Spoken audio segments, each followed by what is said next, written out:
उदिलय अरुण पूरब भागे द्विजमणि गोराय मणि जागे उदिल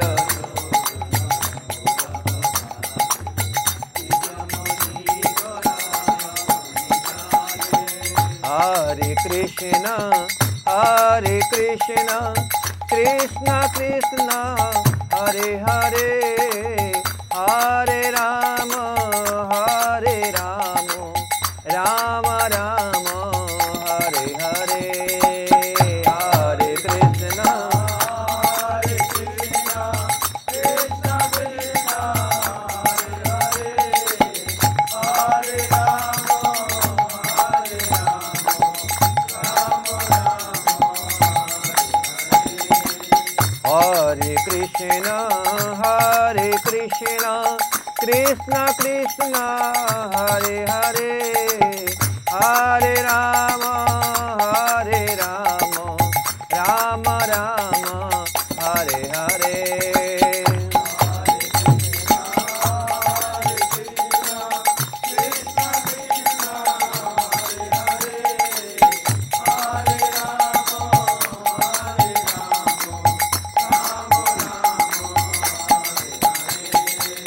हरे कृष्ण कृष्ण कृष्ण हरे हरे हरे राम राम राम हरे हरे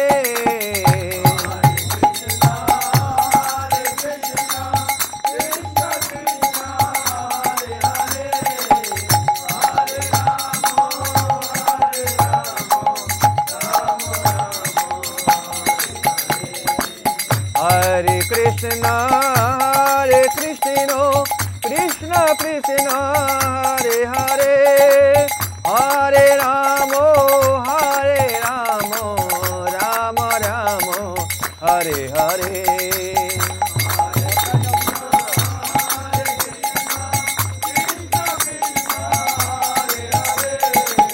हरे राम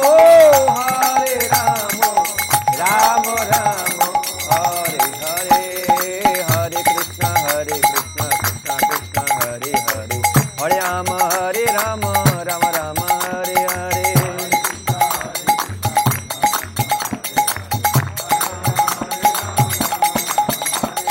हरे कृष्ण कृष्ण कृष्ण हरे हरे हरे राम राम राम हरे हरे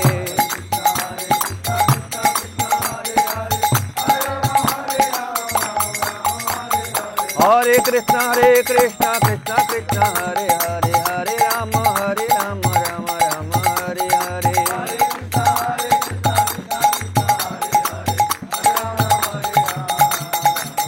जय अल्लाह जय अल्लाह जय अल्लाह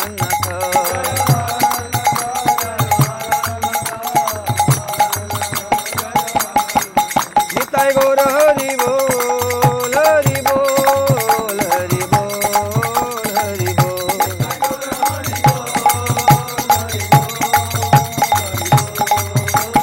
निताय गौर हरि बोल हरि बोल हरि बोल हरि बोल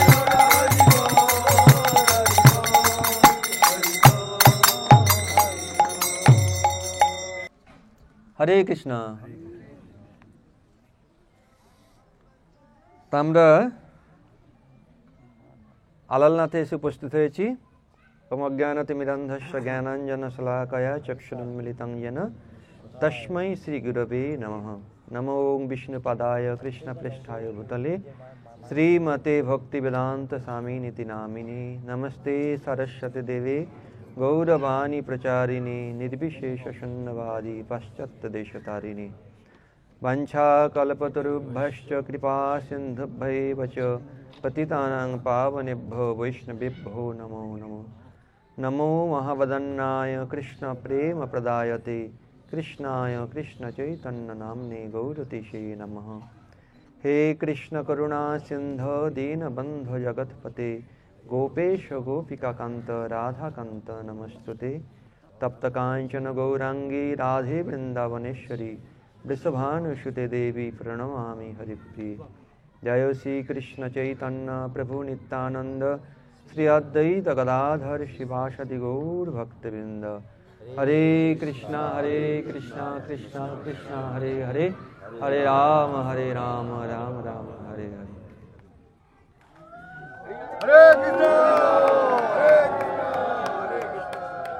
আমরা আলালনাথে উপস্থিত হয়েছি। এই যে বিগ্রহ আপনারা দর্শন করলেন, ইনি হচ্ছেন আলালনাথ। হরি বল।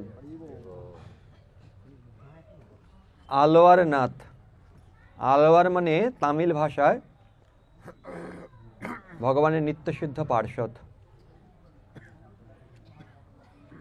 তো এটা হচ্ছে ব্রহ্মগিরি। ব্রহ্মগিরি কেননা এখানে ব্রহ্মা, গিরি মানে পর্বত। ব্রহ্মা যে পর্বতের উপরে ভগবানের সন্তুষ্টি বিধানের জন্য বহু যজ্ঞ সম্পাদন করেছিলেন, সেই জন্য এই স্থানের নাম হচ্ছে ব্রহ্মগিরি। তো এখানে ব্রহ্মা শুধু যজ্ঞই সম্পাদন করেননি, তিনি ভগবান শ্রী নারায়ণের উদ্দেশ্যে তপস্যাও করেছেন। তাই ভগবানের নিত্যসিদ্ধ পার্ষদ আলোয়ার গণ তারা এখানে এসে এই ব্রহ্মার ভজন স্থানে ভজন করবার জন্য এলেন এবং তারা এই চতুর্ভুজ বিগ্রহ স্থাপন করে সেবা পূজা করতে লাগলেন। তো আলোয়ারদের নাথ হচ্ছেন তিনি হচ্ছেন আলোয়ার নাথ। পরবর্তীতে শব্দের অপভ্রংশে বর্তমানে দাঁড়িয়েছে আলালনাথ। তা আমরা যদি বাংলায় বলি, আলাল মানে কি? আদর, আলালের দুলাল বলে না, সেরকম আদরের সঙ্গে মানে হৃদয় দিয়ে নাথকে তারা সেবা করেন। কিন্তু প্রকৃত যে অর্থটা ছিল সেটা হচ্ছে আলওয়ার নাথ। আলওয়ার বলতে ভগবান নিত্যশুদ্ধ পার্ষদ। তারা এখানে এসে এই বিগ্রহ স্থাপন করে সেবা পূজা করতে লাগলেন।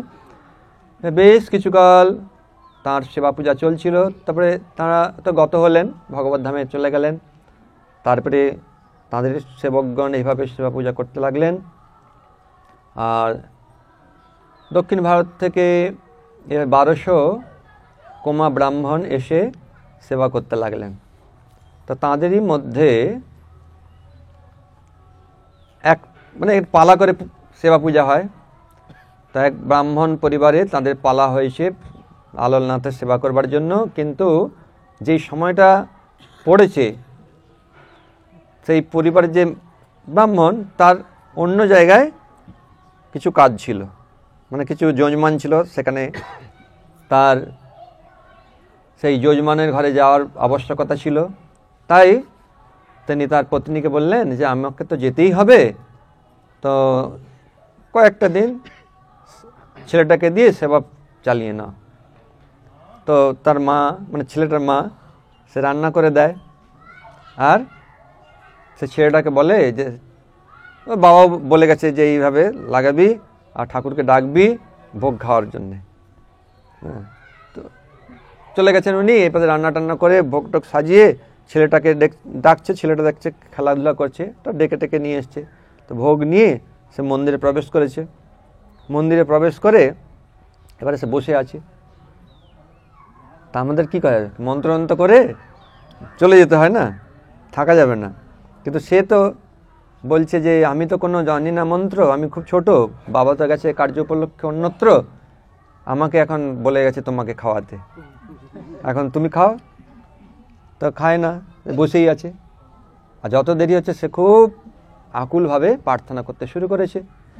তো ভগবান তার এই সরলতা এবং আকুলতা, ভক্তি ইত্যাদি হৃদয় দেখে তিনি গ্রহণ করেছেন। গ্রহণ করতে পুরো যা ছিল সব গ্রহণ করে নিয়েছেন। তারপরেও ব্যাস হয়ে গেছে ঠাকুরের খাওয়া, এবার আমার খেলা, খেলতে শুরু করে দিয়েছে। অনেকক্ষণ হয়ে গেল, মা ডাকছে কোথায়, ভোগ লাগিয়েছো? বলছে হ্যাঁ ভোগ লাগিয়ে দিয়েছি। বলে কোথায় প্রসাদ নিয়ে এসো? বলছে ঠাকুর সব খেয়ে নিয়েছে। তো এইভাবে একদিন দুদিন বেশ চলে গেল। এবারে যখন সেই ব্রাহ্মণ এসেছে, প্রতিদিনই কিন্তু দিচ্ছে আর প্রতিদিনই ভগবান গ্রহণ করছেন। এমনই সেই ছোট্ট বালক তার সরল চিত্তে ভগবানকে নিবেদনের মহিমা ভগবান গ্রহণ করলেন। ব্রাহ্মণ যখন ফিরে এসেছেন, সমস্ত কথা শুনছেন, কি সব ঠিকঠাক চলছে? তো বলছে কি উপবাসী আছি আমরা। বলে কেন? যা দেয় সব নাকি ঠাকুর খেয়ে নেয়, ঘর আর ঠাকুর ঘর থেকে কিছুই ফেরে না। তাই? বলে ঠিক আছে। আবার বলছে তুমি আজকে রান্না করো, আমি দেখছি। তো রান্না করে এবারে আবার ছেলেটিকে ডেকেছে, ছেলেটি আবার ভোগ নিয়ে গেছে, আর ওই ব্রাহ্মণটি লুকিয়ে আছে। যখন এইভাবে প্রার্থনা করেছেন প্রতিদিনের মতো, সেই বালকের প্রার্থনায় ভগবান একদম খেতে শুরু করেছেন। আর যখন খেতে শুরু করেছেন, সেই ব্রাহ্মণ একবার ছুটে এসে ভগবানের হাত ধরেছে। বলছে, হায় হায়, তুমি যদি সব কিছু খেয়ে নিবে তাহলে আমরা খাবো কি? তখন ভগবান বললেন, দেখো সমস্ত বস্তুই হচ্ছে আমার, আমি সব কিছুর মালিক। যেহেতু তোমরা আমার এই বস্তুতে ভোগবুদ্ধি করেছ, তাই এটা অপরাধ। আর এই অপরাধের কারণে না, তখন বলছেন যে বলো তুমি আমার কাছে কি বর চাও? বলছি, বর আর কি চাইবো? তুমি যখন সবই খেয়ে নিচ্ছ, তাহলে তো আমাদেরকে না খেয়েই থাকতে হবে। তখন ভগবান বললেন যে আমি তোমাদেরকে আশীর্বাদ দিতে চাই, আমার কৃপাতে তোমরা সেবা পূজা লাভ করতে পেরেছো, আমি সব কিছুর মালিক। তবুও যেহেতু আমার এই সেবা উপকরণে তোমাদের ভোগবুদ্ধি হয়েছে, তাই তোমরা কেউ আর বেঁচে থাকবে না। শুধু আমার এই নিত্যশুদ্ধ পার্ষদ এই বালকটি ছাড়া সকলেই তোমরা বংশ হারা হয়ে যাবে।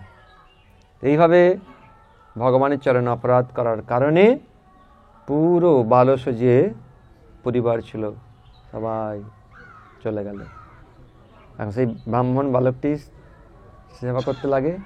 এই কথা রাজামশাইয়ের কানে গেল। রাজামশাই তখন আবার ওখান থেকে বশিষ্ঠ ব্রাহ্মণ বশিষ্ঠ গোত্রীয় ভরদ্বাজ গোত্রীয় ব্রাহ্মণ তাদেরকে নিয়ে আসা হলো। তারা সেবা পূজা করতে লাগলেন, কেউ শৃঙ্গার করতে লাগলেন। এইভাবে আবার সেবা পূজা চলতে লাগলো।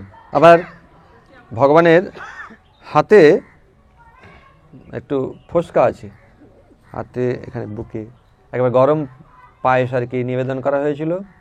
তো ভগবান সেই গরম পায়েস তিনি গ্রহণ করা, তার হাতে ফোসকা এবং এখানে পড়ে গেছে, ফোসকা পড়ে গেছে।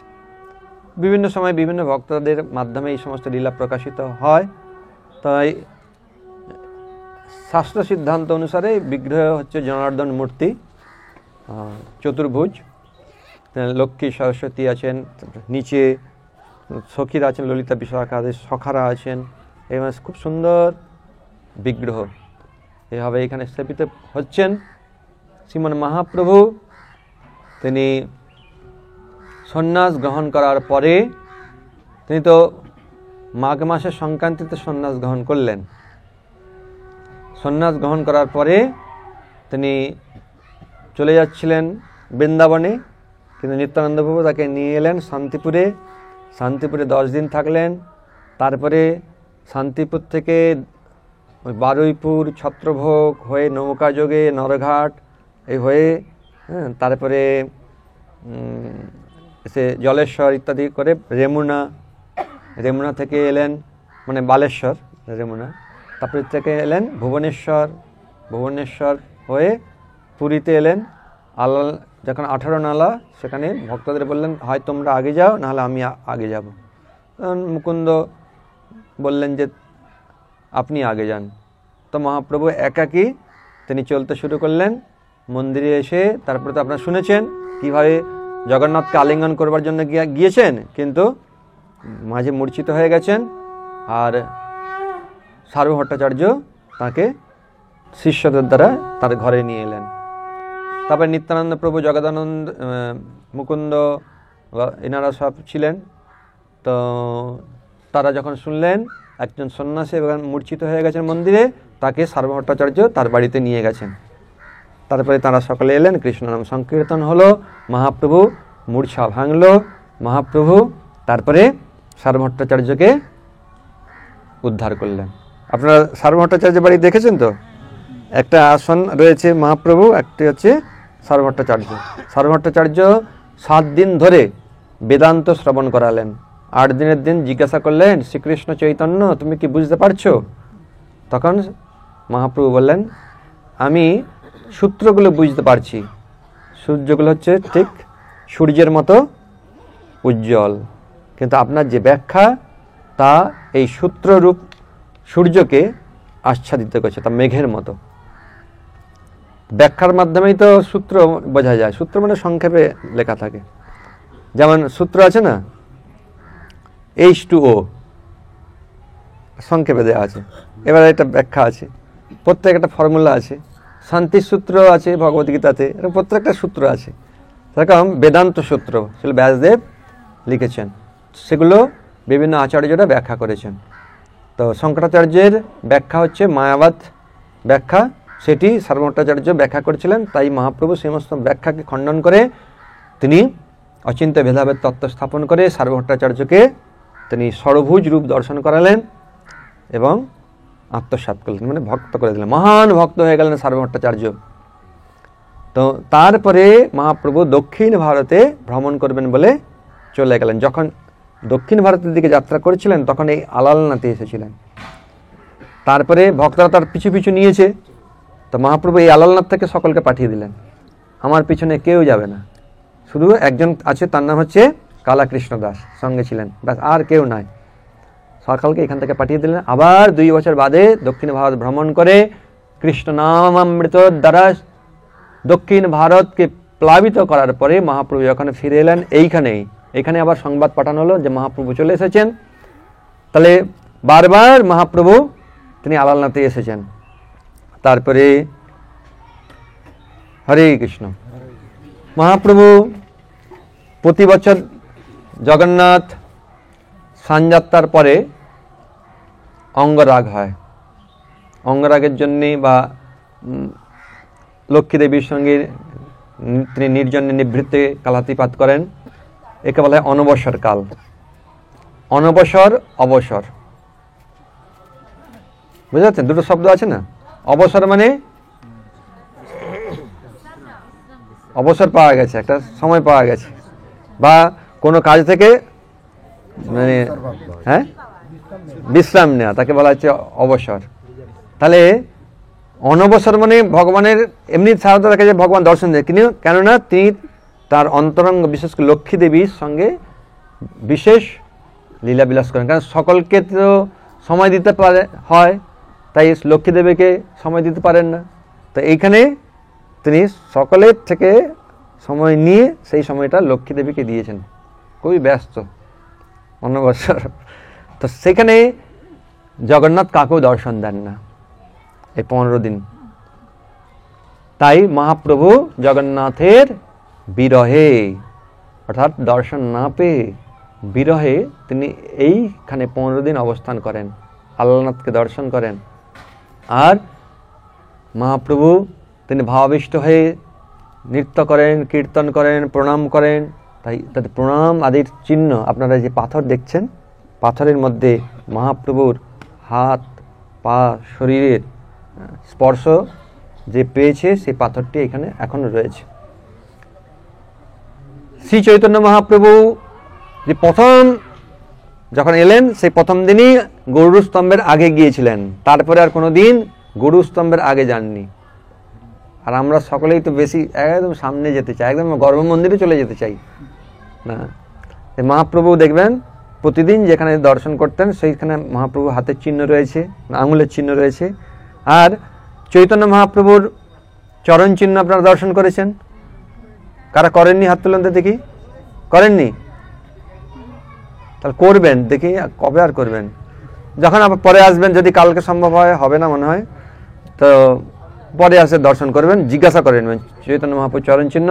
তো এইখানে দাঁড়িয়েই মহাপ্রভু দর্শন করতেন, আঙুলের ছাপ আর চরণ পড়েছিল যে পাথরটি, সেটা পরবর্তীতে ওইখান থেকে নিয়ে একটি ছোট্ট মন্দির তৈরি করে সেবা পূজা চলছে।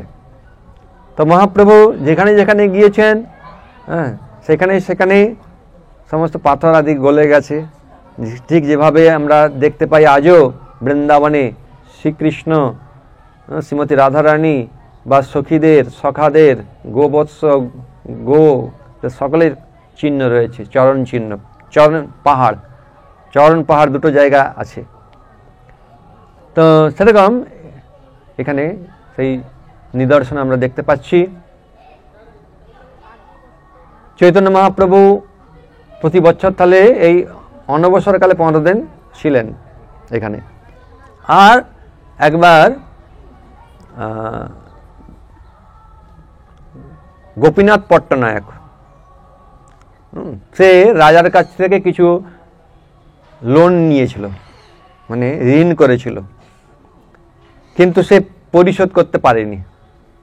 এই দিব করে করে আর দেয় না। তখন মহারাজ প্রতাপরুদ্রের বড় ছেলে তাকে চাপ দিয়েছে যে দিতেই হবে। তো বলছে আমার তো নেই, সব খেয়ে শেষ হয়ে গেছে, এখন দিতে পারছে না। তখন তাকে শাস্তি স্বরূপ কি করা হবে না, নিচে সব শানিত তরবারি থাকবে, মানে ধারালো তরবারি, আর উপরে মাচার থেকে ওকে ফেলে দেওয়া হবে। ফেলে দিলে যা হবে, এটা হচ্ছে শাস্তি। তো এই কথা শুনে সমস্ত ভক্তরা খুব বিচলিত হয়ে গেছেন, মহাপ্রভুকে এসে জানিয়েছেন। মহাপ্রভু বলছেন যে ও যদি ধার করে তো ধার কেন শোধ করেনি? হ্যাঁ, ধার শোধ করার দরকার, তো ধার শোধ করেনি, তাকে শাস্তি দেবে। এই বিষয়গুলো আমাকে তো কেন জানাচ্ছ তোমরা?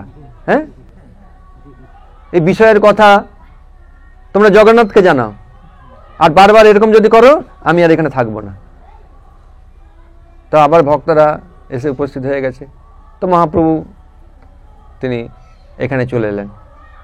তারপরে একদম এতে তুলে দেওয়া হয়েছে, মানে মাচার উপরে, যেখানে বাংলায় বলে মাচা, মানে উঁচু জায়গায় তুলে দেওয়া হয়েছে, এরকম সব ব্যবস্থা হয়ে গেছে। তারপরে গোপীনাথ কি করছেন? হরে কৃষ্ণ কৃষ্ণ কৃষ্ণ হরে হরে, হরে রাম রাম রাম হরে হরে, ওই মাচার উপরে এ করে জপ করছে। এদিকে সারভট্টাচার্য, কাশী মিশ্র, এনারা মহারাজ প্রতাপরুদ্রকে জানিয়েছেন যেরকম আপনার ছেলে গোপীনাথকে শানিত তরবারির উপরে ফেলবে। বলছে কি এরকম ব্যাপার? বলছে কেন আপনি জানেন না? আমাকে জানি না তো, ও নিজে ডিসিশন নিয়ে নিচ্ছে। হ্যাঁ, তাড়াতাড়ি বলো, লোক পাঠিয়েছে, সঙ্গে সঙ্গে নামানো হয়েছে। তো মহাপ্রভু জিজ্ঞাসা করছে, গোপীনাথ যখন মাচার উপরে ছিল তখন কি করছিল? হরিনাম করছিল। হ্যাঁ, এটাই ঠিক। তো এই জন্যে জীবনে মরণে গতি নাহি আর, আমাদের একদিন না একদিন মৃত্যুবরণ করতেই হবে। সে মাচার উপর থেকে এর উপরে ফেলে দেওয়া হোক, কি পাহাড়ের উপর থেকে ফেলে দেওয়া হোক, কি হুঁচুট খেয়ে পড়ে গিয়ে বা শুয়ে শুয়ে, মরতে তো হবেই। তাই যেন আমরা ভগবানের নামকে আশ্রয় গ্রহণ করতে পারি। সুখে দুঃখে ভুল না কো বদনে হরি নাম কররি। এটা খুবই সহজ কথা বলতে, কিন্তু করাটা খুব কঠিন, কিন্তু ভক্ত সঙ্গে থাকার ফলে এটা সম্ভব। এই যে গোপীনাথ সে স্মরণ করলেন, তার মানে শক্তি কোথা থেকে এলো? কে বুদ্ধি দিল? মহাপ্রভু। তাই জন্য মহাপ্রভু সমস্ত ভক্তদেরকে শিক্ষা দেওয়ার জন্য বললেন যে গোপীনাথ ওই সময় কি করছিল, অর্থাৎ তোমাদেরও যদি এরকম হয় তোমরা কি করবে? ওই গোপীনাথকে অনুসরণ করো যেভাবে ও করেছিল। তবে এই দিকটিও আরেকটা কথা, যে কারো কাছে ঋণ নিব আর শোধ করব না, আমি তো ভক্ত হয়ে গেছি আর আমার দরকার নেই, এটাও ভাবা ঠিক নয়। ঋণ যদি নেই আমাকে শোধ করতে হবে। তো আমরা বিশেষ করে ব্রহ্মচারী, আমরা মঠবাসী, কত জনের যে ঋণী আছে তার ঠিক নেই। আমাদেরকে কেউ খাইয়ে খাইয়ে প্রণামী দিয়ে প্রণাম করে সব আমাদেরকে ঋণী করে দিচ্ছে। তা আমরা এখন কি করব?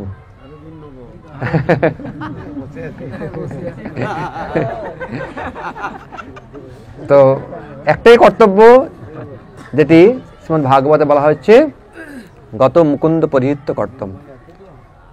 মুকুন্দের চরণে শরণাগত হওয়ার মাধ্যমে এবং মুকুন্দের সেবায় সেই সমস্ত যা কিছু অর্থ, সম্মান কি যা কিছু, সেটা অর্পণ করার মাধ্যমেই আমরা তার থেকে মুক্ত হতে পারব।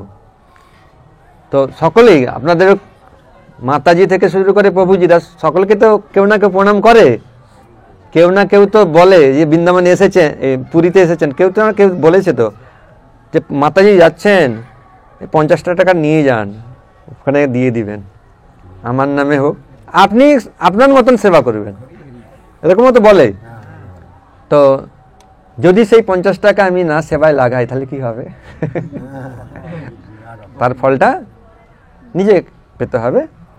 তো সেরকম যদি হজম করার ক্ষমতা থাকে কোনো অসুবিধা নেই, নাহলে বদ হজম হয়ে যাবে। সবচেয়ে ভালো ভগবানের সেবায় যুক্ত করা, এবং সেটাই ভক্ত করেন।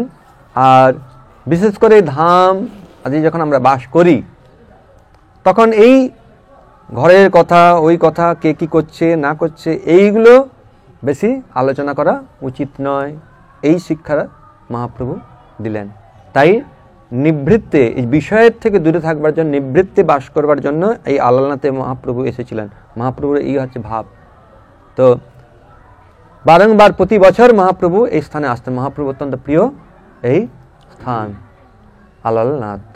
হরে কৃষ্ণ। তো আমরা ওখানে দেখলাম ভক্তি সিদ্ধান্ত সরস্বতী ঠাকুর যে 64টা গৌড়ীয় মঠের মধ্যে ওই একটা গৌড়ীয় মঠ, ওখানে একটা ছোট্ট আলালনাথের বিগ্রহ আছে। ওই মন্দির করার সময় ভক্তি সিদ্ধান্ত সরস্বতী ঠাকুরের কাছে তিনি প্রকাশিত হয়েছে ওই বিগ্রহ। আপনারা দেখেছেন, ছোট্ট এখানে রয়েছে, ওই রাধা মাধব সম্ভবত মহাপ্রভুর সামনে ছোট্ট। তো এই যে মহাপ্রভুর পদাঙ্কিত, মহাপ্রভু ভক্তাঙ্গনের পদাঙ্কিত এই পবিত্র ভূমি, লীলাস্থলী আলালনাথ। জয় আলালনাথ জিউ কি, জয় আলালনাথ জিউ কি, জয় শ্রীমান মহাপ্রভু কি, হরিনাম সংकीर्तन की, समवेत भक्तबिंद की, अनंत कोटि वैष्णव बिंद की, নিতাই গৌর প্রেমানন্দী। আমরা সাক্ষী গোপালে যাব। সাক্ষী গোপাল, সাক্ষী গোপালের ঘটনা তো সকলে জানেন, কিভাবে গোপাল সাক্ষী দিয়েছিলেন। কিসের সাক্ষী দিয়েছিলেন? হ্যাঁ, বিয়ে বাড়ি। তো সেখানে আমরা কথা বলবো কিভাবে ভগবান গোপাল বৃন্দাবনে ছিলেন, সেখান থেকে সাক্ষী দেওয়ার জন্য বিদ্যানগরে গেলেন দক্ষিণ ভারতে। তারপরে মহারাজ পুরুষোত্তম দেব সেইখান থেকে নিয়ে আসেন এই গোপালকে কটকে। সেখান থেকে তিনি যান পুরীতে, আবার এখানে আসেন যেখানে এখন বর্তমান সাক্ষী গোপাল রয়েছেন। তো সাক্ষী গোপাল আমরা যাবো, ওখানে আমাদের রক্তরাস হবে, তারপরে আমরা নীল মাধবে কৃষ্ণ হরে হরে, রাম হরে Ram, Ram Ram Hare Hare.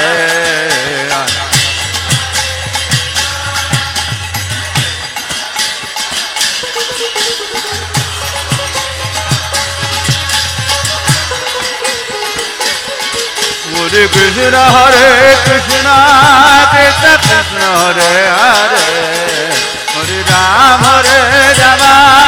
Ram Ram Hare Hare.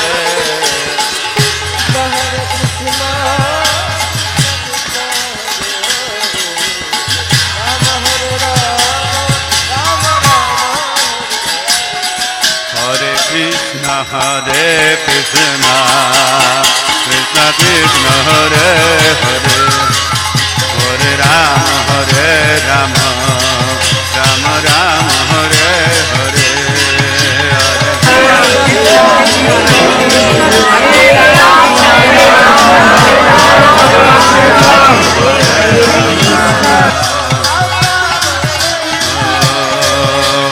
Krishna Hare Krishna Krishna Krishna Hare Hare Hare Rama Rama Rama Hare Hare Hare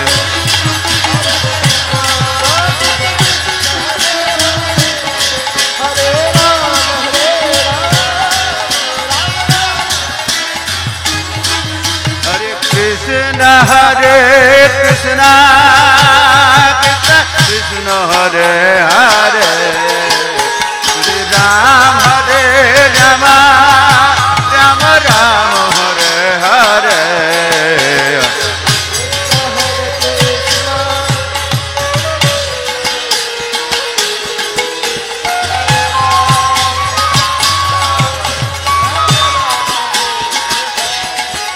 Hare Krishna Krishna Krishna Hare Hare Hare Ram Rama Rama Hare Hare Hare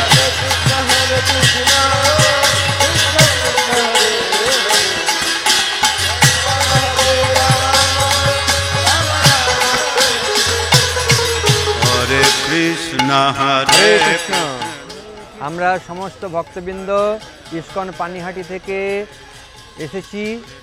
আমরা শ্রীধামপুরীতে এসেছিলাম এবং সেইখান থেকে আমরা বর্তমানে এখন সাক্ষী গোপাল মন্দিরে এসেছি।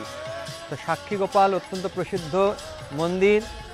এই সাক্ষী গোপাল শ্রীমান মহাপ্রভুরও 200-300 বছর আগে তিনি বৃন্দাবনে অবস্থান করেছিলেন গোবিন্দ মন্দিরের পাশে। তো দক্ষিণ ভারতের বিদ্যানগর থেকে একজন বৃদ্ধ ব্রাহ্মণ এবং একজন অল্প বয়স্ক ব্রাহ্মণ, বৃদ্ধ ব্রাহ্মণ বিভিন্ন তীর্থস্থান ভ্রমণ করবার জন্য সেই কনিষ্ঠ ব্রাহ্মণকে নিয়ে, মানে অল্প বয়স্ক নবীন ব্রাহ্মণকে নিয়ে তিনি তীর্থ ভ্রমণ করে তিনি অবশেষে আসেন শ্রীধাম বৃন্দাবনে। বৃন্দাবনে গিয়ে গোপালকে দর্শন করে তিনি অভিভূত হয়ে যান এবং তিনি মনস্থ করেন যে ওইখানেই তিনি থাকবেন। তো মাঝ রাস্তায় যখন তীর্থ ভ্রমণ করছিলেন তিনি অসুস্থ হয়ে গিয়েছিলেন। তো ছোট ব্রাহ্মণ তার সুন্দর সেবার দ্বারা বৃদ্ধ ব্রাহ্মণকে সুস্থ করে তোলেন। তো যখন তিনি বৃন্দাবনে এলেন, গোপালকে দর্শন করলেন, গোপালের রূপে অভিভূত হয়ে তিনি মনস্থ করলেন বৃন্দাবনে থাকবেন। তো গোপালের আরাধনা করতে করতে তিনি অত্যন্ত অভিভূত হয়ে তিনি ছোট ব্রাহ্মণকে বললেন যে আমি তোমার সেবায় অত্যন্ত সন্তুষ্ট হয়েছি, তো আমি তোমার সেবার প্রতিদান স্বরূপ কিছু প্রদান করতে চাই, বলো তুমি কি নিতে চাও? বলছে না না, আমি কিছুই নিতে চাই না, যেহেতু ব্রাহ্মণ এবং ভগবানের সেবা করবার জন্য ভগবান অত্যন্ত প্রীত হন, বিশেষ করে গোপাল ব্রাহ্মণের সেবায় অত্যন্ত প্রীত হন, তাই আমি আপনার সেবা করেছি, তো প্রতিদানের কোনো প্রয়োজন নেই। বলছে না না, আমি তোমার সেবায় সন্তুষ্ট হয়েছি, অতএব আমি আমার একমাত্র কন্যা পূর্ণিমাকে তোমার সাথে বিবাহ দিব। তো তখন বললেন না না, আমি এটা চাই না। বলছে না না, তুমি না চাইলেও আমি ইচ্ছা করেছি অবশ্যই তোমাকে দেব। বলছে ঠিক আছে, তাহলে আপনি তো দেবেন, কিন্তু আপনি হচ্ছেন কুলীন ব্রাহ্মণ, আমি হচ্ছি নিচু জাতের ব্রাহ্মণ, তো আর আমি গরিব, আপনি ধনী, আমার সঙ্গে আপনাদের মিল খাবে না, আপনার আত্মীয় স্বজনরা এই কথা স্বীকার করবে না। বলছে না না, আমি যেহেতু বলছি, আমি হচ্ছে ঘরের মালিক, অবশ্যই আমি আমার কন্যাকে তোমার হাতে দেব। তাহলে আপনি গোপালের সামনে প্রতিজ্ঞা করুন যে আমার সঙ্গে আপনার কন্যাকে বিবাহ দিবেন। তা গোপালের সামনে প্রতিজ্ঞা করলেন। তো ছোট ব্রাহ্মণ বললেন যে প্রভু গোপাল, যদি এই ব্রাহ্মণ কোনো কারণে তার প্রতিজ্ঞা লঙ্ঘন করে তখন কিন্তু তোমাকে সাক্ষী মানাবো। এইভাবে দুজন ব্রাহ্মণ তারা গোপালের সামনে তারা এই সমস্ত কথা বলে তারা দেশে ফিরে গেলেন। আর দেশে ফিরে গিয়ে যখন বড় ব্রাহ্মণ ছোট ব্রাহ্মণের হাতে তার কন্যার সম্প্রদানের কথা তার স্ত্রী পুত্রদের বললেন, তার স্ত্রী পুত্র ক্ষেপে আগুন, তুমি কি করেছো, এরকম করেছো, এটা কখনোই সম্ভব নয়। তো তারা কোনো মানতেই চাইল না। তা বড় ব্রাহ্মণ অত্যন্ত বিপদে পড়ে গেলেন, ধর্ম সংকটে পড়ে গেলেন। ছোট ব্রাহ্মণ অনেক দিন পরে এসে বললেন, কি প্রভু, বৃন্দাবনে যে আপনি প্রতিজ্ঞা করেছিলেন তার কি হলো? তখন তার ছোট ব্রাহ্মণ বড় ব্রাহ্মণের ছেলেটা এসে খুব তিরস্কার করতে লাগলো, লাঠি নিয়ে তাড়া করলেন, কি তুই বামন হয়ে আকাশে চাঁদ ধরার বাসনা করেছিস, দাঁড়া, বলে লাঠি নিয়ে তাড়া করেছে। আর তখন সেই ছোট ব্রাহ্মণটা ছুটতে ছুটতে গিয়ে সেখানকার মোড়ল তার কাছে গিয়ে সমস্ত ঘটনা খুলে বললেন। তখন সেই মোড়ল মহাশয় বড় ব্রাহ্মণকে ডেকে বিচারের একটা আয়োজন করলেন। তো সমস্ত ঘটনা বলার আগেই তার সেই ছোট বড় ব্রাহ্মণের বালক পুত্রটি বললেন, আমার বাবা তো অত্যন্ত বৃদ্ধ হয়েছে আর অসুস্থ হয়ে গিয়েছিল। তো কী করে অসুস্থ হলো না, এই যে ছোট ব্রাহ্মণ সে যেখানে ধুতরা ফল খাই দিয়েছে, আর ধুতরা ফল খাওয়ার ফলে আমার বাবা অসুস্থ হয়ে গেছে, মাথাটা কেমন গণ্ডগোল হয়ে গেছে। তখন সে কি বলেছে না বলেছে সে মনে নেই, এখন নাকি বলছে আমার বাবা তার কন্যাকে ছোট ব্রাহ্মণের হাতে অর্পণ করবে। এটা আপনারা বলুন, এটা কি ঠিক? আমরা কোথায় ধনী আর এ কোথায় গরিব, আমরা কোথায় কুলীন ব্রাহ্মণ, এ হচ্ছে নিচু ব্রাহ্মণ, আমাদের সঙ্গে ওর কোনো মিল আছে? এ অর্থলোভে এরকম সমস্ত কথা বলছে। তখন অনেকে বলছে হ্যাঁ হতেও পারে, এটা ঠিকই কথা, অর্থ কী করে অনেক সময় অনর্থের কারণ হয়ে যায়। ঠিক আছে, তাহলে কি করা যাবে? তখন বড় ব্রাহ্মণ বলছেন যে যদি গোপাল এসে এখানে সাক্ষী দেয় তাহলে বিয়ের কোনো সমস্যা নেই। তাই ছোটো ব্রাহ্মণ বলছেন ঠিক আছে, তাহলে গোপাল এখানে এসে সাক্ষী দেবে। তখন সেই ছোটো ব্রাহ্মণের বড় ব্রাহ্মণের ছেলেটা বলছে গোপাল যদি এখানে সাক্ষাৎ এসে উপস্থিত হয় তাহলে আমি বিশ্বাস করব। তখন ছোট ব্রাহ্মণ বলছেন ঠিক আছে তাই হবে। আর এখানে বড় ব্রাহ্মণের ছেলেটা সে চিন্তা করছে আরে বিগ্রহ কখনো কোনোদিন সাক্ষী দেবে? ও অসম্ভব অসম্ভব। তো এইভাবে ছোট ব্রাহ্মণ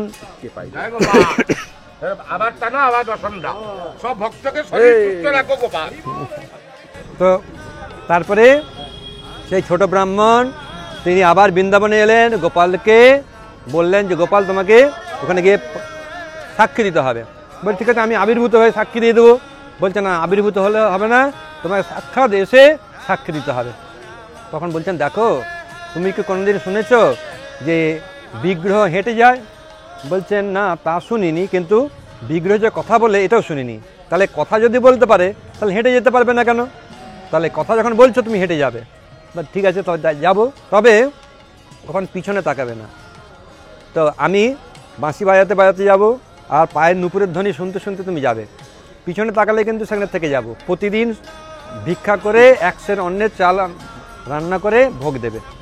তাই অনুসারে সেই ব্রাহ্মণ আগে আগে চলতে লাগলেন, গোপাল পেছনে পেছনে যেতে লাগলেন। সন্ধ্যা হয়ে যায়, ভিক্ষা করে রান্না করে ভোগ দেয়, আবার সকাল থেকে চলতে থাকে। এইভাবে সেই বিদ্যানগর গ্রামে এসে উপস্থিত হয়ে গিয়ে জানালেন যে গোপাল এসে গেছে। তা সঙ্গে সঙ্গে তাই বড় ব্রাহ্মণ তার মেয়েকে নিয়ে এলেন, তারপরে সেই মোড়ল মহাশয় সকলেই উপস্থিত হয়ে গেলেন। তারপরে গোপাল সকলের কাছে বললেন যে না আমার কাছে প্রতিজ্ঞা করেছে যে বড় ব্রাহ্মণ তার কন্যা পূর্ণিমাকে ছোট ব্রাহ্মণের হাতে অর্পণ করবে, অতএব আমার সম্মুখেই যেন সেই বিবাহের ব্যবস্থা হয়। বলে ব্যাস বিবাহ হয়ে গেল। তারপরে সেইভাবে তো সাক্ষী গোপাল সাক্ষী দিলেন বলে তার নাম সাক্ষী গোপাল। তিনি দক্ষিণ ভারতে বিদ্যানগরে থাকতে লাগলেন, বড় মন্দির করা হলো, সেবা পূজার আয়োজন হলো। পরবর্তীতে মহারাজ প্রতাপরুদ্রের পিতা পুরুষোত্তম দেব যখন দক্ষিণ ভারতে গিয়েছিলেন তখন তিনি গোপালকে প্রার্থনা করেছেন হে গোপাল তুমি কৃপা করে আসো। তখন গোপাল এলেন এই উড়িষ্যা দেশে। তিনি কটকে ছিলেন, পরবর্তী জগন্নাথ মন্দিরে ছিলেন, জগন্নাথ মন্দিরে জগন্নাথের সঙ্গে প্রেম কলহ হলো। তারপরে এই সাক্ষী গোপাল মানে এই স্থানে এসে উপস্থিত হলেন। তো এই জায়গাটা গোপালের নাম অনুসারে হয়েছে সাক্ষী গোপাল। জয় সাক্ষী গোপাল কি জয়, ভগবান সাক্ষী গোপাল কি জয়, সমবেত ভক্তবৃন্দ কি গৌর প্রেমানন্দে হরি হরি।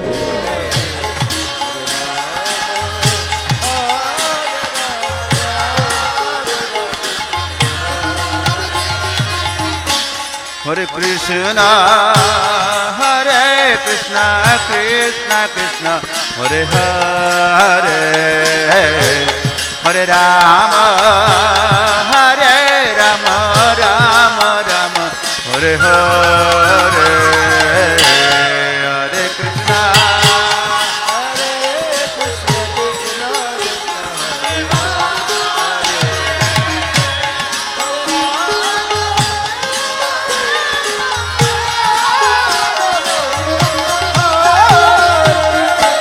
হরে কৃষ্ণ হরে কৃষ্ণ কৃষ্ণ কৃষ্ণ হরে হরে, হরে Ram Ram Ram Ram Hare Hare.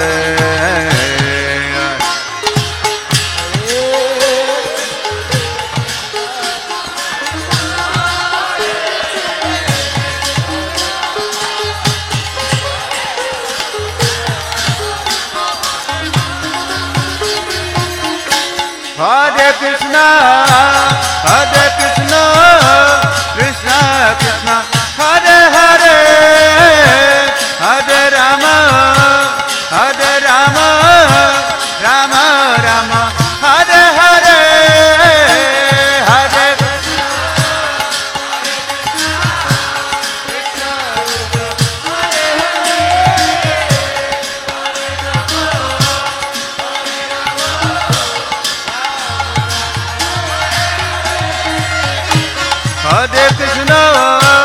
Hare Krishna, Krishna Krishna, Hare Hare, Hare Rama, Rama হরে কৃষ্ণ, জয় জগন্নাথ। আমরা সাক্ষী গোপালে জগন্নাথের পান্তা প্রসাদ পেয়েছি, খিচুড়ি প্রসাদ পেয়েছি।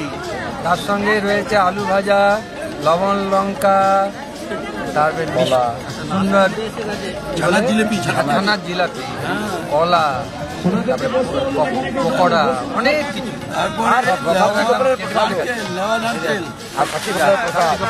Hare Hare, Hare Rama, Rama Rama, Hare Hare, Hare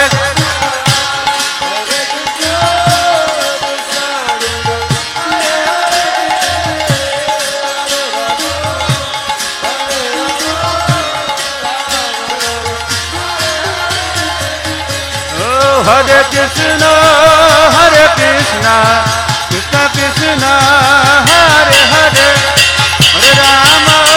Hare Rama, Rama Rama, Hare Hare.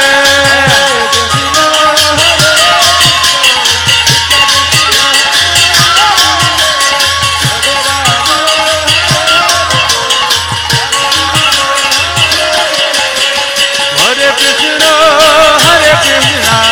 Krishna Krishna, Hare Hare, Hare Rama,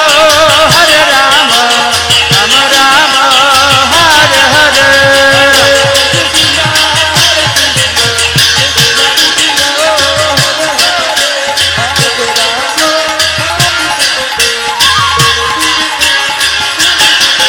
Oh, Hare Krishna, Krishna Krishna, Hare Hare, Hare Ram, Ram Ram, Hare Hare.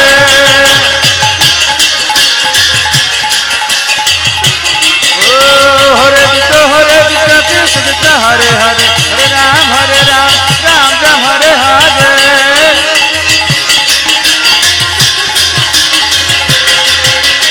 Krishna, Hare Krishna, Krishna Krishna, Hare Hare,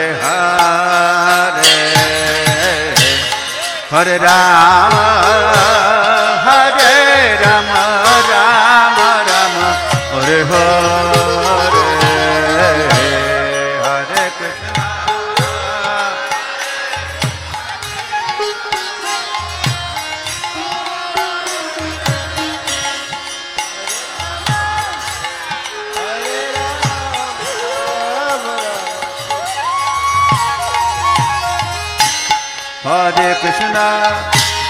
Hare Krishna, Krishna Krishna, Hare Hare, Hare Rama, Rama Rama, Hare Hare, Hare Krishna.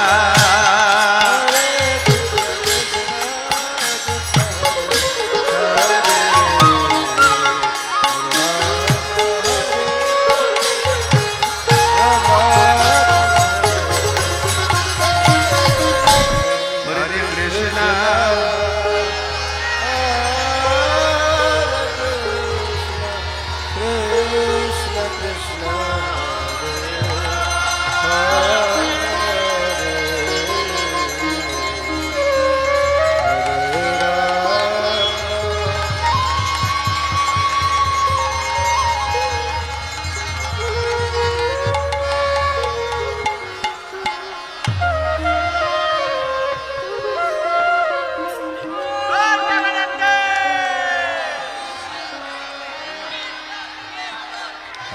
Krishna हरे कृष्ण कृष्ण कृष्ण हरे हरे हरे राम राम राम हरे हरे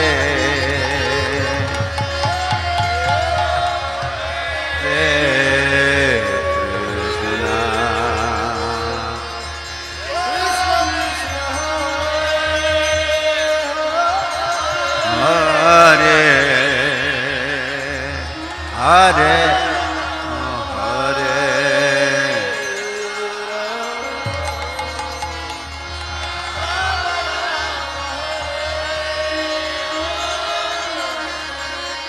हरे हरे कृष्ण कृष्ण कृष्ण हरे हरे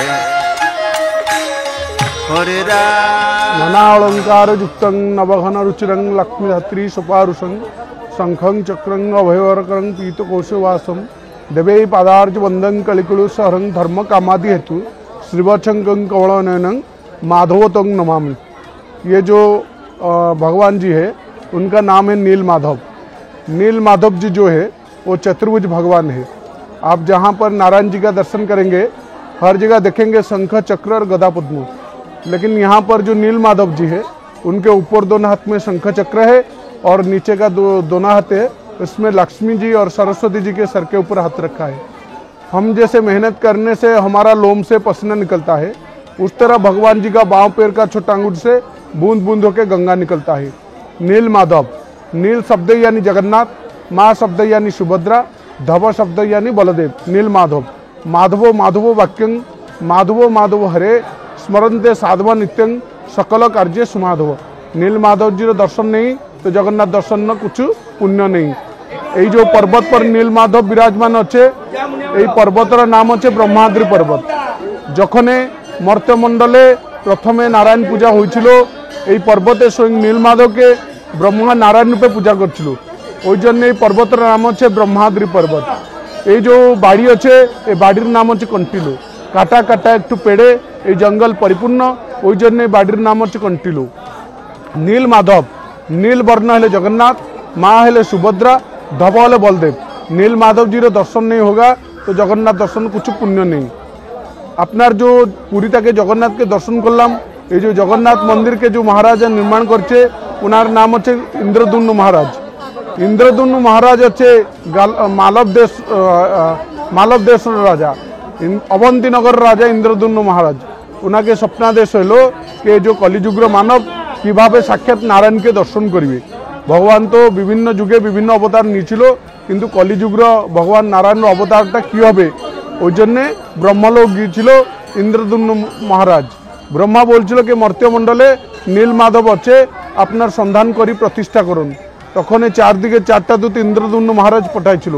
ওনাকে যে কুল পুরোহিত ছিল ওনাকে নাম ছিল বিদ্যাপতি ব্রাহ্মণ। বিদ্যাপতি আসছিল নীল মাধব সন্ধান জন্যে। যখন বিদ্যাপতি ব্রাহ্মণে আসছিল নীল মাধব সন্ধান জন্যে নদী পাহাড় জঙ্গল সব জায়গা অতিক্রমে এদিকে আসে ঢুকেছিল। এখানেই এটা ঘঞ্চ জঙ্গল ছিল।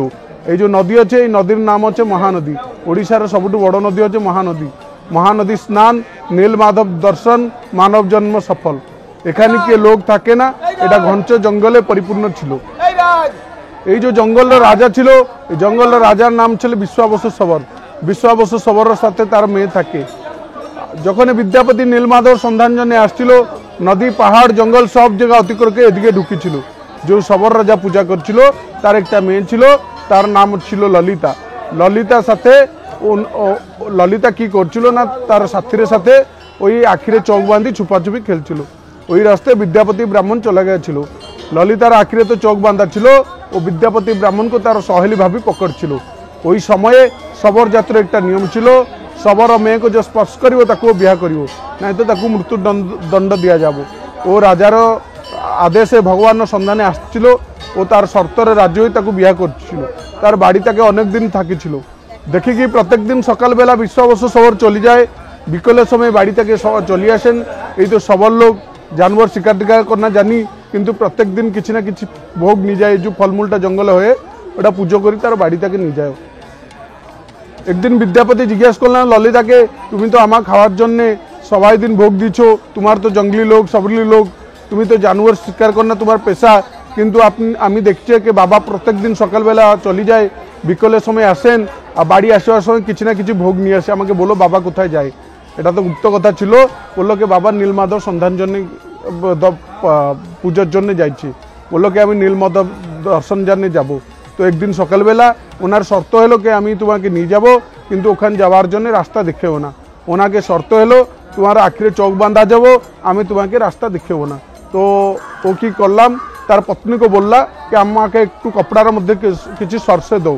ও সরষেটা ও রাস্তায় ডালতে ডালতে এদিকে চলে আসলা। আর সে এখনই ভগবানকে দর্শন করলা, এখানে মহানদী থেকে স্নান টান করি ভগবানকে সেবা পূজা করে চলি ওলা। এমনি কতদিন চলে যাওয়ার মধ্যে যখন বৃষ্টি দিন আসছে, যে সরষেটা ফেলতে ছিল তাই গাছ হয়ে তার মধ্যে ফুল ধারণ করে।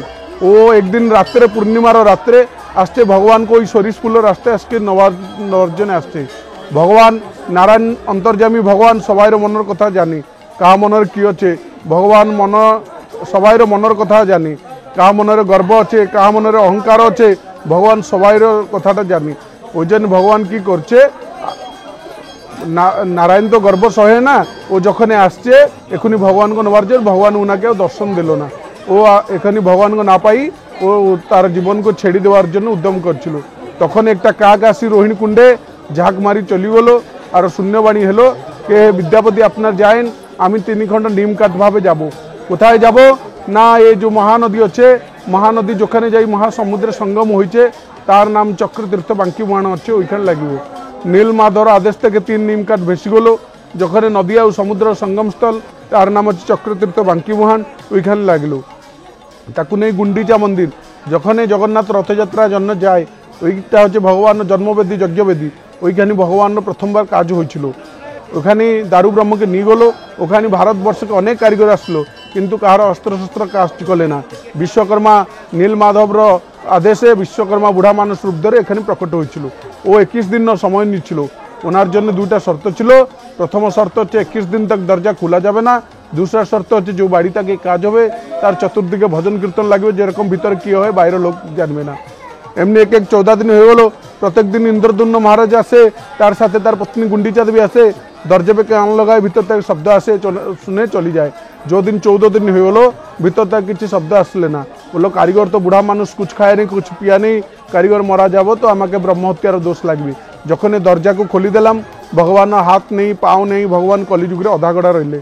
নীল হেলে জগন্নাথ, মা হেলে সুভদ্রা, ধব হেলে বলদেব। মাধব মাধব বাক্যং মাধব মাধব হরে স্মরণতে সাধুরানিত্যং সকল কার্যে সুমাধব। নীল মাধবজির দর্শন नहीं होगा तो জগন্নাথ দর্শন কিছু পুণ্য নেই। আপনার জগন্নাথ মন্দিরে 100 মন্দির আছে, এখানে 19 ঠাকুর আছে। যেমনি জগন্নাথ মহাপ্রভুরে প্রত্যেক দিন প্রত্যেক উৎসব হয়, অনুষ্ঠান হয়, যানী যাত্রা হয়, ভগবানের সেবা পূজা হয়। জগন্নাথ মহাপ্রভু দিনের মধ্যে 3 বার অন্নপ্রসাদ পায়, 5 বার ভগবান স্নান করে, এরকম মধ্যে 3 বার প্রসাদ 5 বার স্নান।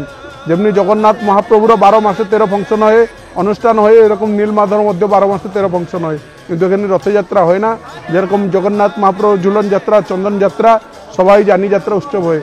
জগন্নাথ মন্দিরে আপনার 4 দিকে 4টি দরজা, পূর্ব পশ্চিম উত্তর দক্ষিণ, এখুনি মধ্যে 4 দিকে 4টি দরজা, ধর্ম অর্থ কাম মোক্ষ 4 দিকে 4টি দরজা। नील माधव हेले ब्रह्म, जगन्नाथ हेले दारू, दारू ब्रह्म। नील माधव दर्शन नहीं होगा तो जगन्नाथ दर्शन किसी पुण्य नहीं। ये होचे नील माधव। बोलो नील माधव भगवान की जय। Hare Hare Hare Ram Ram Ram Hare Hare.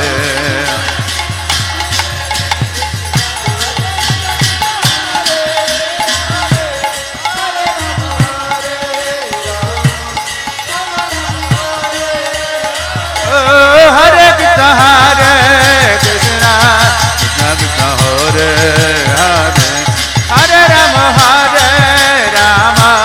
Ram Ram Hare Hare.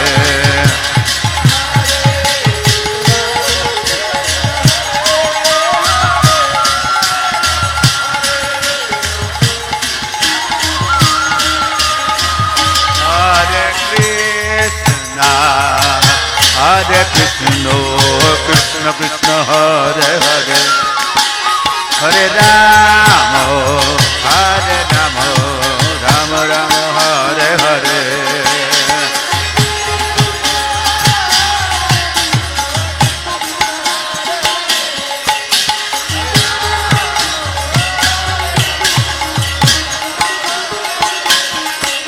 Hare Krishna, Hare Krishna, Krishna Krishna, Hare Hare, Hare Rama, Hare Rama, Rama Rama, Hare Hare, Hare.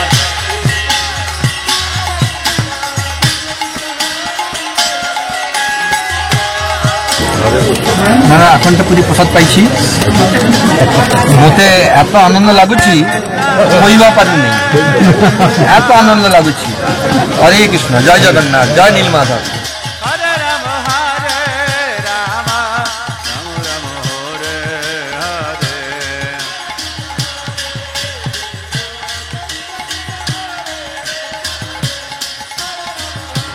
বার্ষিক জয়দেব গোস্বামী বলছেন গীত গোবিন্দতে যে চন্দন চর্চিত নীল কলেবর পীড়িত বসন বনমালী। তাহলে কলেবর অঙ্গ, কলেবর মানে অঙ্গ শরীর কিরকম না নীল কলেবর, চন্দনের দ্বারা চর্চিত নীল কলেবর পীত বসন বনমালী। তার পরিধানে রয়েছে পীত বসন, গলদেশে বনমালা, তাই তার নাম হচ্ছে বনমালী। কুণ্ডল মণ্ডিত গণ্ড যুগ স্মৃত শালী। তার হরে কৃষ্ণ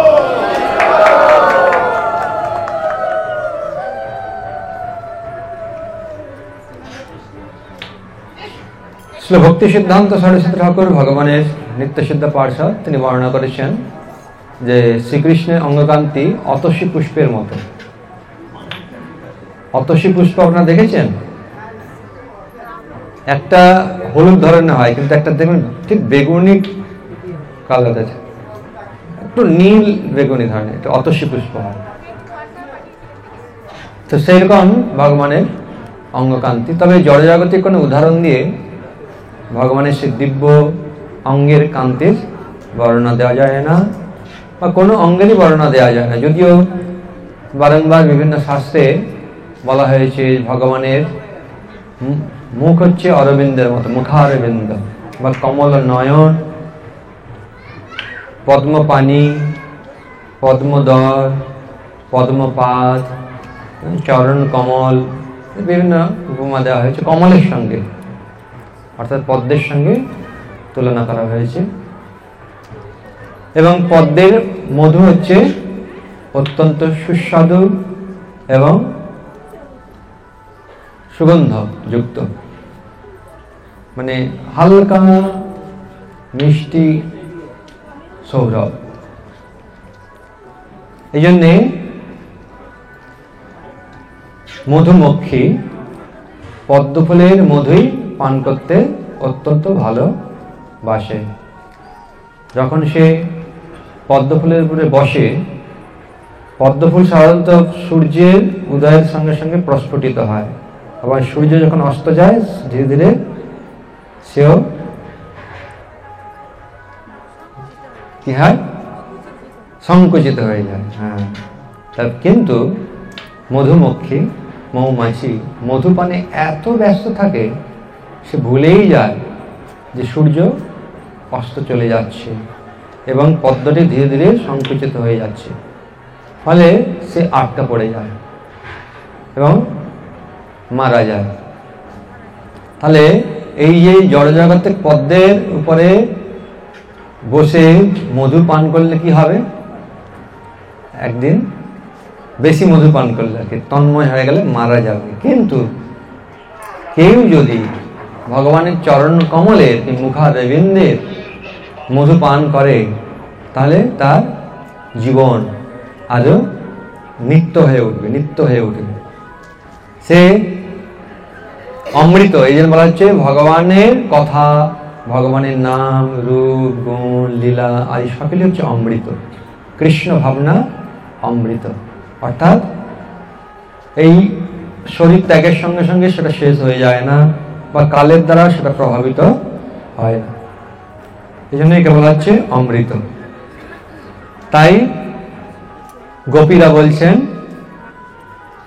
ভগবান কৃষ্ণকে, তব কথামৃতম কল তপ্ত জীবনম কবি ভিড়িতম কলমশাপহম, তব কথামৃতম তপ্ত জীবনম কবি ভিড়িতম কলমশাপহম, শ্রবণ মঙ্গলম শ্রীমদাততম ভুবি গৃহন্তি যে ভূরিদা জনা, তব কথামৃতম তপ্ত জীবনম কবি ভিড়িতম কলমশাপহম। তোমার কথা অমৃতের মতো, তপ্ত জীবনকে শীতল করে। সকলেই কম বেশি এই ভব দাবাগ্নির দ্বারা দগ্ধীভূত, জন্ম মৃত্যু জরাব্যাধি চক্রে দ্বারা সমস্যাগ্রস্ত। তো সেই অবস্থায় কেউ যদি ভগবানের কথা অমৃত পান করতে পারে, তাহলে এই যে দাবানলে জর্জরিত দগ্ধীভূত জীবন শীতল হয়। কবি ভিড়িতম, কবিরা ব্রহ্মা শিব নারদ আদি সমস্ত কবিরা তোমার মহিমা বর্ণনা করেছেন, এবং তোমার এই কথামৃত কলমশাপহম, জড়জাগতিক যে কলুষতা তা দূরীভূত করে। শ্রবণ মঙ্গলম, শ্রবণ করলে কি হয়? মঙ্গল লাভ হয়।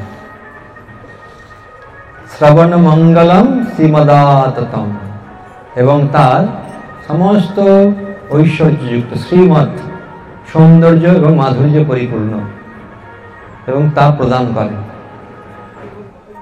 শ্রীমদাততম, এই যে কথামৃত যা শ্রবণ করলে মঙ্গল হয়, সমস্ত প্রকার দুঃখ দুর্দশা থেকে মুক্ত করে, দাবানল নির্বাপিত করে, সেই কথামৃত যারা বিতরণ করেন তারাই হচ্ছেন ভূরিদা, তারাই হচ্ছে সর্বশ্রেষ্ঠ দাতা। ভূরি মানে অনেক, প্রচুর, বলে না ভূরি ভোজন, দা মানে হচ্ছে দান করে, ভূরি মানে প্রচুর। তারাই প্রকৃত প্রস্তাবে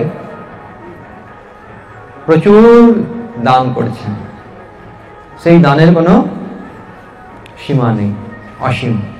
তাই ভগবদ গীতাতে ভগবান শ্রীকৃষ্ণ 18 অধ্যায় বর্ণনা করেছেন যে যারা আমার কথা প্রচার করে, হে অর্জুন, তোমার এবং আমার এই সংবাদ যারা অন্যের কাছে প্রচার করে, তাদের মতো প্রিয় কেউ আজ ছিল না, আর হবেও না। তাহলে ভগবানের কথা কি করতে হয়? আগে গ্রহণ করতে হয়। গ্রহণ যদি না করেই তার মর্ম উপলব্ধি করতে পারবো না, এবং সেটা দানের কোনো প্রশ্নই আসে না। সেই দান করতে পারে যার আছে। তাই ছিল রূপ গোস্বামী, তিনি মহাপ্রভুকে যখন প্রয়াগে দর্শন করলেন, সকৃত শ্লোক উচ্চারণ করেছিলেন, যেটা আমরা সকলে উচ্চারণ করি, নমো মহাবদান্নায় কৃষ্ণ প্রেম প্রদায়তে কৃষ্ণায় কৃষ্ণ চৈতন্য নামনে গৌরতিষে নমঃ। তুমি মহাবদান্য অবতারী, অনেক অবতারে অনেকেই অনেক কিছু দান করে গেছে, কিন্তু তোমার মতো কেউ দান করে। তুমি কি দান করেছো? কেন তুমি মহাবদান্য? কৃষ্ণ প্রেম প্রদায়তে, কৃষ্ণ প্রেম দান করেছো। এই কৃষ্ণ প্রেম ব্রহ্মার দুর্লভ, বিশেষ করে ব্রজ প্রেম।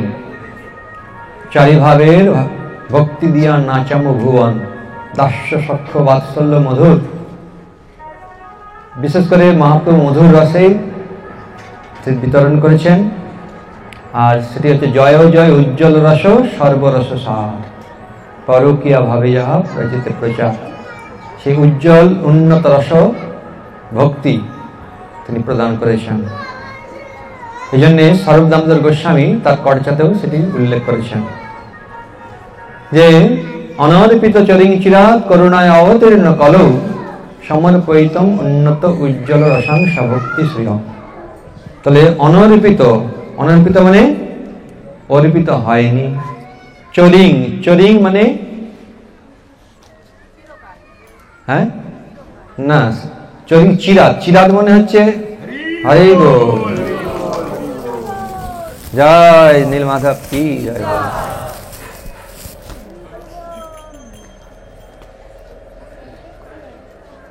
অচিরাত, চিরাত, অচিরাত মানে শীঘ্রই, চিরাত মানে বহুকাল, যেটা বহুকাল অর্পণ হয়নি, সেইটি অর্পণ করবার জন্য করুণায় অবতীর্ণ কলম, কলিযুগে যিনি করুণা করে অবতরণ করেছেন। সমর্পয়িতম উন্নত উজ্জ্বল রসাংশ ভক্তি শ্রিয়ম, সেটি সমর্পণ করেছেন উন্নত উজ্জ্বল নিজ ভক্তি যোগ। শ্রীকৃষ্ণ চৈতন্য শরীরধারী কৃপম বোধির যশ তমহং প্রপদ্যে, বৈরাগ্য বিদ্যা নিজ ভক্তি যোগ। সার্ব ভট্টাচার্য উল্লেখ করেছেন যে বৈরাগ্য বিদ্যায় যিনি পরিপূর্ণ, সেই ভক্তি যোগ নিজ ভক্তি যোগ। শিক্ষার্থম এক পুরুষ পুরাণ, শিক্ষা দেওয়ার জন্য এক পুরাণ পুরুষ শ্রীকৃষ্ণ চৈতন্য নাম ধারণ করে অবতরণ করেছেন। আমি তাকে আমার সশ্রদ্ধ প্রণাম নিবেদন করি। তাহলে উন্নত উজ্জ্বল অসংস ভক্তি শ্রিয়ম হরিপুরট সুন্দর দতি কদম্ব সন্দীপিত সদা হৃদয় কন্দরে স্ফুরতব শচীনন্দন। সেই শ্রীকৃষ্ণ চৈতন্য মহাপ্রভু সকলের হৃদয়ে স্ফুরিত হোক, এটি ছিল রূপ গোস্বামী তিনি আশীর্বাদ স্বরূপ এই শ্লোকটি রচনা করেছেন। সকলের প্রতি আশীর্বাদ করেছেন যে সকলের হৃদয়ে শ্রীকৃষ্ণ চৈতন্য মহাপ্রভু স্ফুরিত হোক। তো কাদের কাদের হৃদয়ে শ্রীকৃষ্ণ চৈতন্য মহাপ্রভু স্ফুরিত হচ্ছে? হাত তুলুন। ভালো, অনেকে হচ্ছে না, মাঝে মাঝে হচ্ছে। তো মানে সবসময় হৃদয় অনুভব করবেন যে শ্রীকৃষ্ণ চৈতন্য মহাপ্রভু আপনার হৃদয়ে অবস্থান করছেন, এবং শ্রীকৃষ্ণ চৈতন্য মহাপ্রভুকে সর্বদা স্মরণ করবেন। অনুস্মৃতি, কেননা এমন দাতা আর কেউ নেই। নমো মহাবদান্নায়, মহাবদান্ন মহাদাতা। কেন? কৃষ্ণ প্রেম প্রদায়তে, তিনি কৃষ্ণ প্রেম দিয়েছেন। কে কৃষ্ণ প্রেম দিতে পারে? যার কৃষ্ণ প্রেম আছে। তো তোমার কৃষ্ণ প্রেম আছে, তুমি কৃষ্ণায়, তুমি কৃষ্ণ, তাই তো তুমি কৃষ্ণ প্রেম দিয়েছো। আর আমরা কৃষ্ণ প্রেমে অনুসন্ধান করেছি, তাই না? তো যারা অনুসন্ধান করছে ভালো, যারা করছে না তাদের থেকে। কিন্তু অনুসন্ধান করলেই তো হবে না। অনেকে তো সোনার খনি সব খোঁজার জন্য চেষ্টা করছে। সোনার খনি যদি একটা পাওয়া যায়, ব্যাস, সে আন্তঃরাষ্ট্রীয় থেকে বা আমাদের দেশ সকলেই চেষ্টা চালাচ্ছে, তেলের খনি, এই খনি, সেই খনি। কিন্তু অনুসন্ধান করলেই হবে না, পেতে হবে। কিভাবে পাওয়া যাবে? যিনি জানেন তার সঙ্গে যোগাযোগ করতে হবে। তাহলে কৃষ্ণ প্রেম শ্রী চৈতন্য মহাপ্রভু দিয়েছেন, কেন তিনি স্বয়ং শ্রীকৃষ্ণ। কৃষ্ণ চৈতন্য নাম নেই গৌরতিষে নমঃ। তুমি শ্রীকৃষ্ণ চৈতন্য নাম ধারণ করে, গৌর বর্ণ ধারণ করে এই জগতে অবতরণ করেছ। শ্রীকৃষ্ণ চৈতন্য মহাপ্রভু প্রথম নিত্যানন্দ প্রভুর হরিদাস ঠাকুরকে এই নাম বিতরণ করবার নির্দেশ দিলেন, এবং এমন নির্দেশ দিলেন পরবর্তী যে আমি একলা মালাকার কাহা কাহা যাব, একলা বা পাড়িয়া ফল কত বা বিলাব। একলা পাড়িয়া দিতে হয় পরিশ্রম, কেহ পায় কেহ না পায়, রহে মনে ভ্রম। কেউ পাবে কেউ না পাবে, ভ্রম, মানে ভগবান আবার ভ্রম হয় বলছেন। কিন্তু কৃষ্ণ প্রেম এমন একটা অপ্রাকৃতিক জিনিস, কেউ পেতে পারে কেউ না পেতে পারে। তাই আমি আজ্ঞা দিল সব আকারে, যাহা তাহা প্রেম ফল দেহ যারে তারে, যেখানে সেখানে যাকে তাকে এই কৃষ্ণ প্রেম দিয়ে দিন। হরি বল, হরি বল, হরি বল। ভারত ভূমিতে হইলে মনুষ্য জন্ম, যার জন্ম সার্থক করি করো পর উপকার। যারা ভারতবর্ষে মানুষের দেহ পেয়েছে তাদের উচিত কৃষ্ণ ভাবনা গ্রহণ করা এবং কৃষ্ণ ভাবনা বিতরণ করা, কৃষ্ণ ভাবনা মৃত গ্রহণ করা, কৃষ্ণ ভাবনা মৃত বিতরণ করা। কেন শ্রী চৈতন্য মহাপ্রভু এটি বলেছেন, আর সেই অনুসারে সমস্ত আচার্যবৃন্দরা সেইভাবেই তিনি দিয়েছেন। শিল প্রভুপাদ সমগ্র বিশ্বে এই কৃষ্ণ প্রেম তিনি প্রদান করেছেন। তাই জন্যে অনেকে বলেন যে এই যে শ্লোক গোপীরা দিয়েছেন যে তব কথামৃতম, যে ভুরিদা জনায় শ্লোক, প্রভুপাদের জন্যে।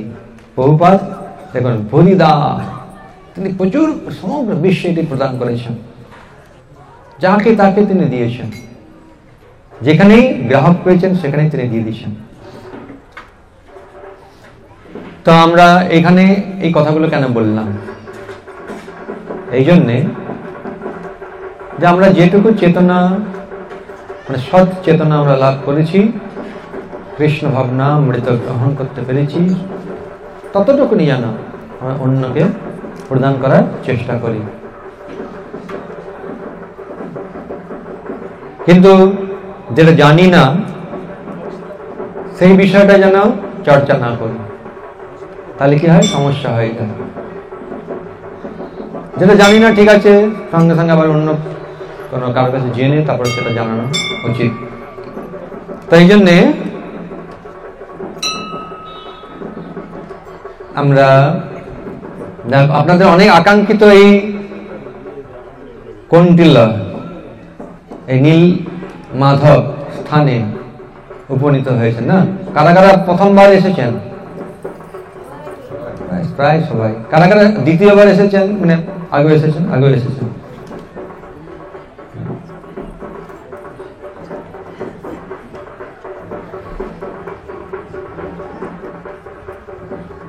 তো আমি ওইখানেই কথায় যাই, কেন যাচ্ছি পরে আমি বলবো সেটা। তো কাঞ্চি গণেশ দেখেছেন তো? কারা কারা কাঞ্চি গণেশ দেখেননি হাত তুলুন। দেখেননি? দেখেননি? পশ্চিম দরজা যেতে ওখানে কাঞ্চি গণেশ আছে, লেখা আছে, দেখুন কাঞ্চি গণেশ। দেখেছেন কাঞ্চি গণেশ? কাঞ্চি গণেশ মানে কাঞ্চিতে যিনি ছিলেন গণেশ, সেই কাঞ্চি গণেশ এলেন কিভাবে পুরীতে? ছিলেন তো কাঞ্চিতে। কাঞ্চি মানে হচ্ছে দক্ষিণ ভারত, চেন্নাই থেকে প্রায় 60 কিলোমিটার দূরে কাঞ্চি। ওখানে এই গণেশ ছিলেন। যখন মহারাজ পুরুষোত্তম দেব কাঞ্চি বিজয় গিয়েছিলেন, তখন এই কাঞ্চি গণেশ কাঞ্চি রাজা কর্তৃক পূজিত হয়েছেন। তাই কাঞ্চি রাজাকে প্রভাবিত করবার জন্য যখন পুরুষোত্তম দেব গিয়েছেন, কাঞ্চি তো গণেশ তো বিঘ্ন বিনাশন করেন, কিন্তু এখানে কি করেছেন, বিঘ্ন করে দিয়েছে। তাবু ছিল না, যত সৈন্য সমাবেশ হয়েছে তাবু লাগিয়েছে, গণেশ কি করেছে, আগুন ধরিয়ে দিয়েছে। সেবারে তো আর যুদ্ধ করতে পারলেন না, ফিরে যেতে হলো। সেখানে রাজাকে এই করে দেওয়া হলো, বললেন যে যদি তুমি পরাভূত হও তাহলে, মানে কাঞ্চি রাজা বলছে, তাহলে তোমার জগন্নাথকে কিন্তু আমার গণেশের পেছনে রাখবো। আর তখন পুরুষোত্তম দেব বললেন, যদি আমি জয়ী হই তাহলে তোমার গণেশকে কিন্তু আমার পুরুষোত্তম দেবের পেছনে রাখবো, অর্থাৎ জগন্নাথের পেছনে রাখবো। এইভাবে একটা শর্ত হয়েছিল। তারপরে রাজা ফিরে এলেন, পুরুষোত্তম দেব জগন্নাথের কাছে আকুল ভাবে প্রার্থনা করলেন যে তুমি জগন্নাথ, জগতের নাথ, তুমি কি না গণেশের পেছনে থাকবে, এটা আমি সহ্য করতে পারবো না। হ্যাঁ, তাই যে কোনো মূল্যে হোক আমি যেন জয়ী হই, আর গণেশকে তোমার পিছনে আমি স্থাপন করি। এইভাবে আকুলভাবে জগন্নাথের কাছে প্রার্থনা করেছেন, দিয়ে জগন্নাথের স্মরণ করে যুদ্ধযাত্রা করেছেন। সেই যুদ্ধযাত্রার সময় দুজন, একজন সুন্দর শ্যামবর্ণ পাইক, আরেকজন হচ্ছেন মানে দুগ্ধের মতো ফেননিভ বর্ণ, তিনি বলরাম, সামনে সামনে যাচ্ছে। যেতে যেতে একটি মাউসি, মাউসি মানে বুঝেন তো, মাসি, সে ঘোল নিয়ে যাচ্ছে মাথায় করে, ঘোল বিক্রি করে, ওই যা হয় সেটা দিয়ে সে সংসার চলে। এখানে এখানে একটা আসন জানা, ঠিক না না দিন, তুমি বসো, আমি আছি না, তুমি বসো।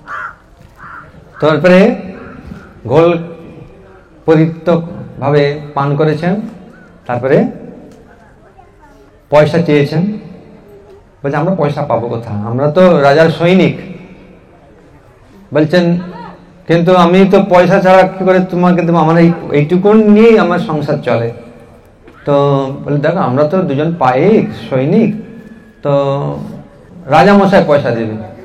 বলছেন কি করে, তাকে তো বললাম আগে একটা কিছু নিদর্শন রাখতে হবে, আমি বললেই তো হবে না, তোমরা নিদর্শন রেখে যাও।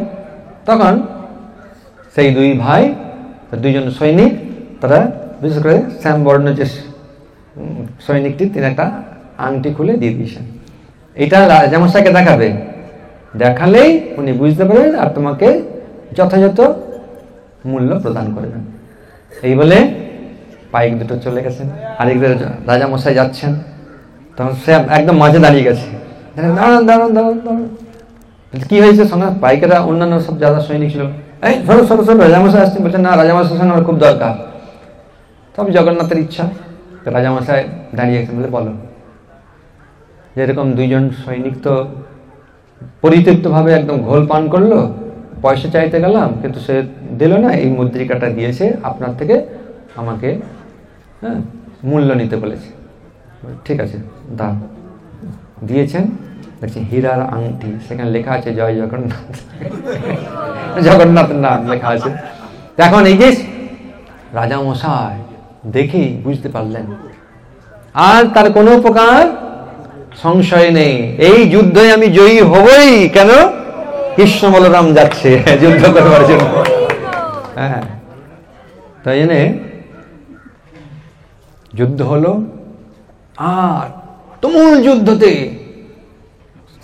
ওই যারা কাঞ্চির সমস্ত সৈনিকরা দেখছে দুটো, একজন কালো আর একজন সাদা সৈনিক, সে এমন ভাবে তলবাড়ি চালাচ্ছে কেউ আর টিকতে পারছে না। এইভাবে বাস কাঞ্চি বিজয় করে নিলেন মহারাজ পুরুষোত্তম দেব। তারপরে শর্ত অনুযায়ী বললেন না, আমি তো এবার কাঞ্চির গণেশকে নিয়ে যাব। সেই গণেশকে নিয়ে প্রভুর পেছনে রাখা হলো, সেই থেকে গণেশ ওখানে থাকে, লেখা কাঞ্চি গণেশ। তারপরে ওখান থেকে আরো নিয়ে এসছেন, যেমন আপনার ওই আপনার রাধাকান্ত দেব দেখলেন, রাধাকান্ত দেব মনে পড়ে? রাধাকান্ত দেব কোথায় দেখেছেন? কাশী মিশ্রের বাড়িতে। হ্যাঁ, তো কাশী মিশ্র হচ্ছেন মহারাজ প্রতাপরুদ্রের গুরুদেব। তো তার আগে প্রতাপরুদ্রের পিতা হচ্ছে পুরুষোত্তম দেব। তো মহারাজ পুরুষোত্তম দেব তিনি নিয়ে এলেন, হ্যাঁ, রাধাকান্ত দেবের কাছে প্রার্থনা করলেন যে প্রভু আপনি যদি চান তাহলে আপনি আসতে পারেন। নিয়ে এলেন। তারপরে কাশী মিশ্র ওনার সেবা করতে শুরু করলেন। হরে কৃষ্ণ হরে কৃষ্ণ কৃষ্ণ কৃষ্ণ হরে হরে, হরে রাম রাম রাম রাম